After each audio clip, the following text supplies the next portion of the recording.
Assalamualaikum warahmatullahi wabarakatuh. Saat ini kami rencana mau menemui Direktur Rumah Sakit Panglima Supaya Tanah Grogol, Kabupaten Pasir, Kalimantan Timur, yaitu Bapak Kamal, untuk menanyakan tentang varian baru COVID-19 Omikron. Apakah di Kabupaten Pasir sudah ada atau belum ada, tapi kita inginnya supaya COVID-19 sudah tidak ada lagi di bumi Daya Takah. Untuk lebih jelasnya kita coba berbincang dengan beliau. Untuk saat ini kesiapan dari Rumah Sakit Panglima Supaya ini dalam menghadapi kasus COVID varian baru itu yaitu Omikron bagaimana? Secara umum untuk persiapan sih kurang lebih sama seperti waktu kita penanganan kasus COVID varian Delta. Jadi memang kita dari segi fasilitas memang sudah mulai ada peningkatan.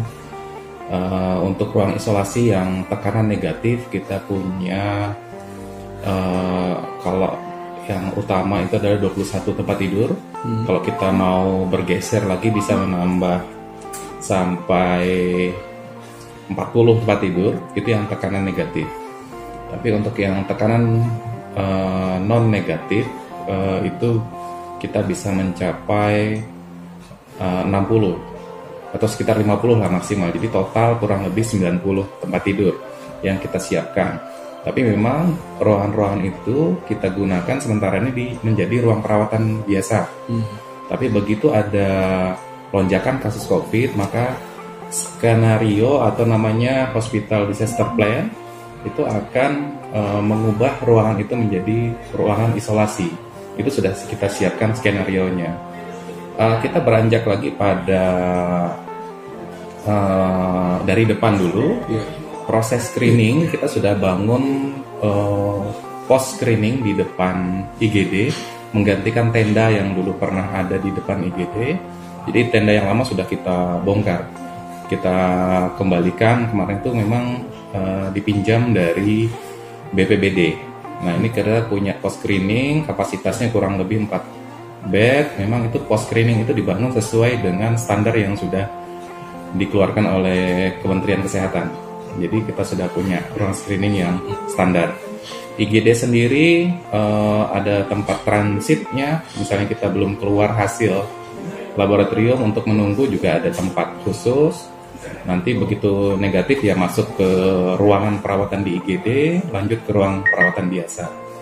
Untuk kalau seandainya positif nanti akan biasanya di ruang transit itu kita alihkan ke ruang isolasi. Untuk transportasi dari ruang IGD ke isolasi kita punya ambulan khusus COVID-1 ya. Nah itu yang kita gunakan untuk mobilisasi pasien-pasien supaya tidak ada peningkatan resiko penularan kalau dia seandainya harus lewat akses di dalam rumah sakit gitu. Oksigen sendiri kita sebenarnya ada 3 sumber. Yang pertama adalah oksigen konsentrator. Jadi alat produksi oksigen itu yang satu alat bisa digunakan oleh 1 atau 2 pasien. Kita mempunyai itu bantuan kebetulan dari Dinas Kesehatan Provinsi sebanyak 27 unit dan dari CSR Kideko waktu itu 20 unit. Jadi total 47 oksigen konsentrator. Nah itu sendiri oksigen konsentrator ini digunakan pada kasus-kasus ringan biasanya, ringan sedang.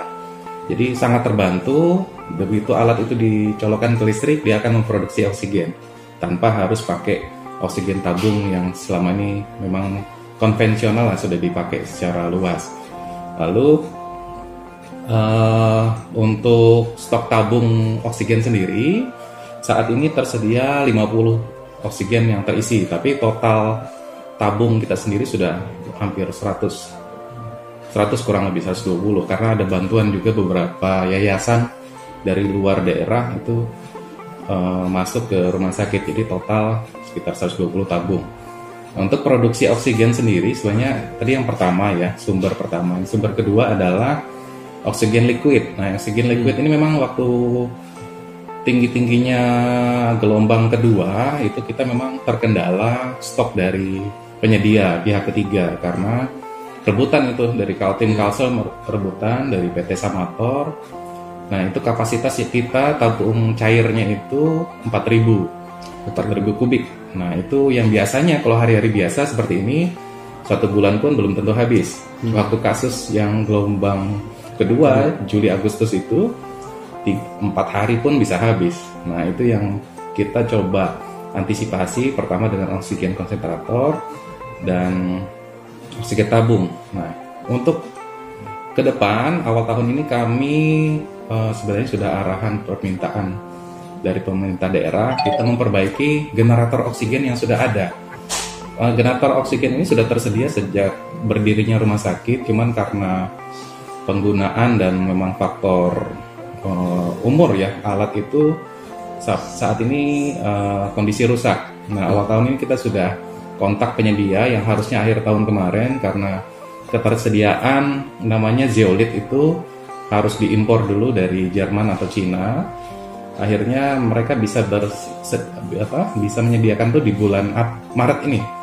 Jadi memang akhirnya kita akan proses perbaikan ke generator oksigen. Nah, kalau generator oksigen ini akan membantu sekali untuk memenuhi kebutuhan oksigen selama pandemi. Ataupun kalau di luar pandemi, kita bisa support klinik atau puskesmas yang membutuhkan oksigen. Karena dia akan bisa mengisi oksigen tabung. Ya, itu yang masalah oksigen. Kalau dari kasus varian baru Omicron itu Pak, apa sudah ada di sini Pak? Kalau droplet sendiri belum ada terdeteksi. Untuk di rumah sakit pun saat ini kasus 0 ya untuk perawatan kasus COVID. Tapi kalau di kabupaten, kalau dari hasil swab mandiri itu ya ada ketemu kurang lebih 2 atau 3 saat ini. Mungkin dinas kesehatan yang lebih tahu data itu, tapi yang untuk dirawat tidak ada. Kalau dirawat tidak ada. Jadi rumah sakit hampir 2-3 minggu ini tidak ada merawat pasien COVID. Praktis di Desember itu kalau nggak salah tidak ada. Dari Desember tidak ada. November itu terakhir merawat pasien COVID. Untuk varian Omicron di Kaltim sendiri belum ada informasi masuk ya. Tapi di area Jakarta, Jawa seperti sudah ada. Cuman itu juga dari tracing orang-orang dari yang perjalanan dari luar negeri. Tapi untuk transmisi lokal kayaknya belum banyak kasusnya.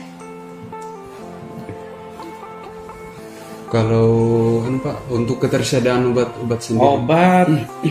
Karena memang obat ini kita siapkan waktu gelombang kedua dan masa kadaluarsa juga cukup panjang, jadi masih cukup untuk seandainya ada tiba-tiba lonjakan kasus.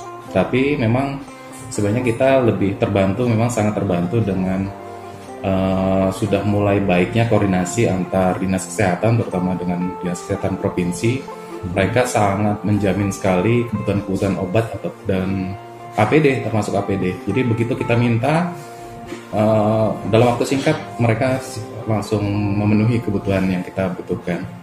Kira-kira obat-obat apa saja itu Pak yang dibutuhkan? Sekarang kan yang lagi obat-obatan tertentu yang yang untuk kasus-kasus berat itu kan ada banyak macamnya ya, seperti antivirus ya, antivirus yang paling sering yang digunakan karena memang namanya virus ya, penelitian masih berjalan. Ini terapi-terapi ya menyesuaikan apa yang sesuai dengan pedoman dikeluarkan oleh WHO ataupun Kementerian Kesehatan. Jadi itu yang kita penuhi. Biasanya nanti teman-teman dokter spesialis paru biasanya mengajukan ini obat terbaru, ya udah itu yang kita coba sediakan.